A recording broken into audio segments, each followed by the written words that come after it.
நமக்கு தெரிஞ்சது வந்து மேடையை அலங்கரிக்கிற அலங்காரமா பேசக்கூடிய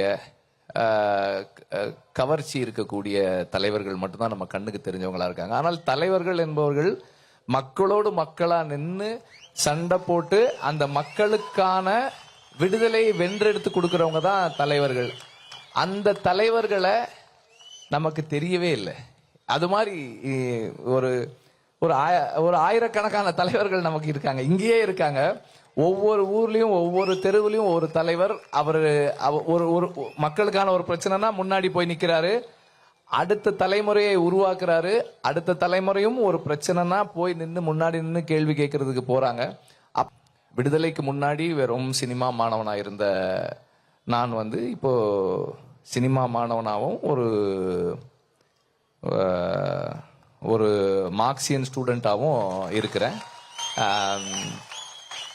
ஏன்னா எந்த ஒரு சமூக அமைப்பும் இது என்னுடைய புரிதல்.